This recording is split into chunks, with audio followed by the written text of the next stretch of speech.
Okay, it is Friday, May the 11th, the year 2012, and as usual, a lot to get to in the sports world, so let's get it going right now. First stop, Denver last night. The Nuggets plastered the Lakers last night, 113-96. They led 90-68 at the half. They were up 9 at the break. They started the game up 13-0. The Lakers were a complete no-show last night. Denver ran them off the court. The Lakers should be embarrassed by their effort last night. A terrible performance by the Lakers. They were up 3-1 in this series. They have now lost 2 in a row, and they actually have to play a Game 7 against Denver on Saturday night in Los Angeles. The Lakers are sleepwalking. They don't look like a championship team. Their play last night was abominable. Kobe Bryant, who's sick with the stomach virus, he can barely walk. He's the only Laker that showed up last night. He's got over 30 points as he could barely walk. He's sick the whole game. He was the only player on the team that showed up. Where is Mr. Gasol? Gasol, 3 points last night. Another no-show. He was a no-show in the playoffs last year, if you remember. He's been terrible in this series. Andrew Bynum, sulking on the sidelines. When the team huddles at the timeout, Bynum's all by himself in the corner. Then he's over there kibitzing with Gasol. What are they talking about? Who played worse last night? The Lakers are an embarrassment. They look like a bunch of fat cats that think they can win just because they have the Laker uniform on. They should be embarrassed by their performance last night. And yeah, they'll pull out the game tomorrow against Denver because Kobe will be a little healthier. They'll be back home in LA. They're better than Denver. They get Artest back. The Lakers are going to pull it out. This is not a championship Laker team, though, and I hate to break it to this Laker squad. The Lakers are about championships. They're not about making the playoffs. They're not about beating Denver in the first round. They're not about winning division titles. They're about championships. That's it. They only hang championship banners at the Staples Center.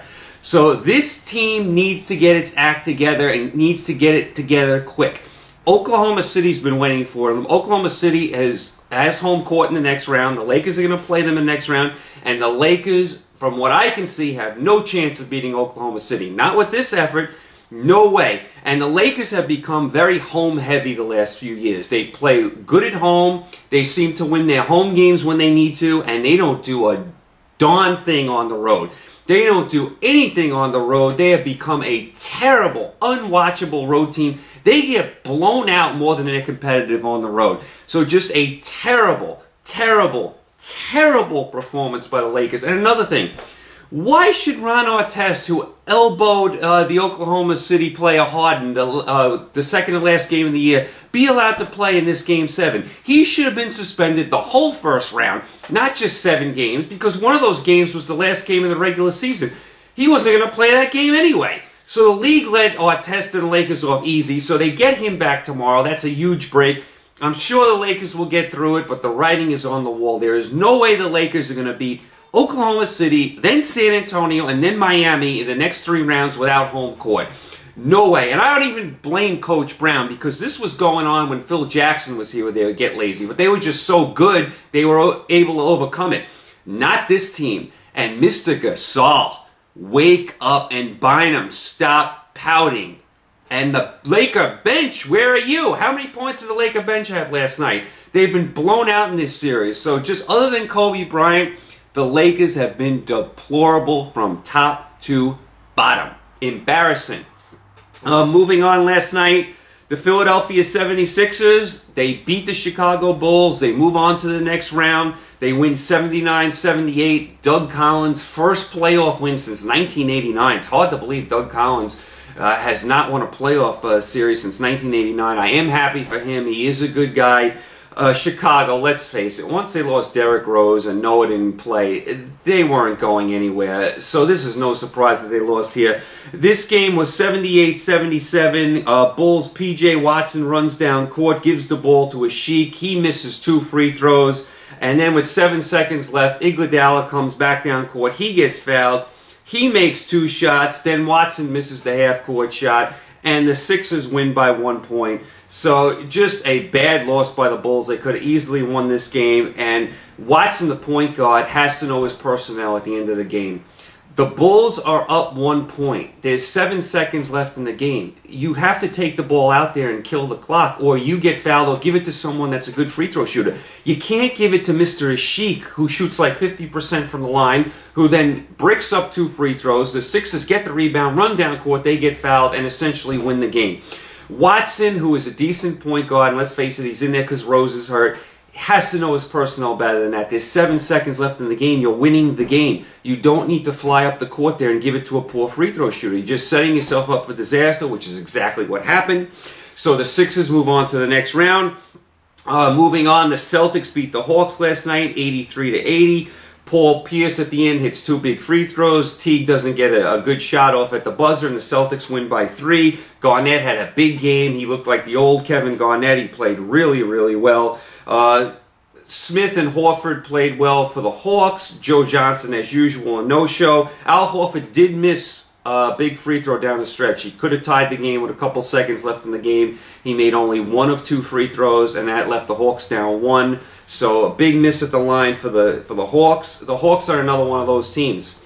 They have a lot of good players, but no superstar. It shows up down the stretch. The Celtics have Paul Pierce. They have Garnett. They have Allen. They have superstars. Even though they're a little old in the tooth, the Hawks have no superstar. They have a collection of nice players that bit them every game in this series that they lost. So the Celtics move on, and believe it or not, in the next round, we have the Philadelphia 76ers at the Boston Celtics. The Boston Celtics, who were the 5 seed, come up with the home court in the next round, and they're playing the 8 seed Sixers. I mean, they never expected to get the Sixers in the next round, and they have home court. And this is not Dr. J's old-time Sixer team against Larry Bird's old-time Celtic team.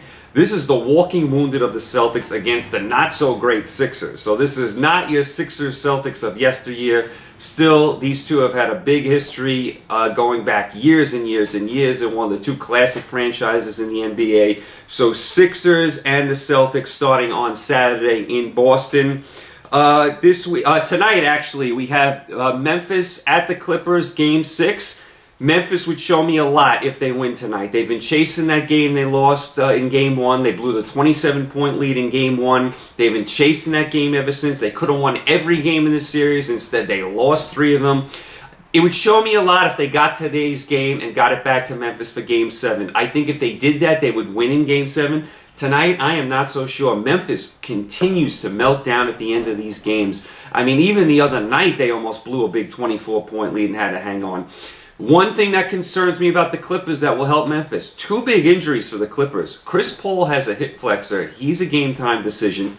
And Blake Griffin has a hyperextended knee. He's a game-time decision. I expect both of them to play. How well they play is another story. Are they going to be hobbled? Are they going to be injured? Who knows with that? So keep an eye on that. That could really benefit Memphis if either one of those players is hurt, because they're the ones that have been carrying the Clippers in the whole first round here. Chris Paul's been great. Blake Griffin's been pretty good as well. He's been, getting all the rebounds. He's been running up and down the floor. He's been all over the place. So look for that tonight as well. Moving on to the NHL, the big game tomorrow, Rangers at the Capitals. Capitals at the Rangers, Game 7 MSG. Everything on the line here. Should be a 2-1 game, in the 3rd period. It's been that kind of series. I mean, it wouldn't shock me if either team won. I'll give the slight advantage to the Rangers because they're home. As far as the golf last night, getting started with the Players' Championship, Tiger Woods, not a great performance in the first round. He does have 3 rounds to get it going, but we'll keep an eye on him. We'll keep an eye on McIlroy, Mickelson, all that kind of stuff. The Yankees have a big win last night. They beat the Rays 5-3. They take 2 out of 3. Sabathia, pretty good. So it was good to see the Yankees win a series, especially against Tampa, who was flying. Josh Hamilton with another home run yesterday. He's been off the charts. I mean, he's got 15 home runs already, Hamilton. He only had 25 last year. So he is absolutely flying last night. So that is about it in the sports world for today. You guys enjoy all the games over the weekend. You stay safe, and we will talk about it all on Monday. Take care.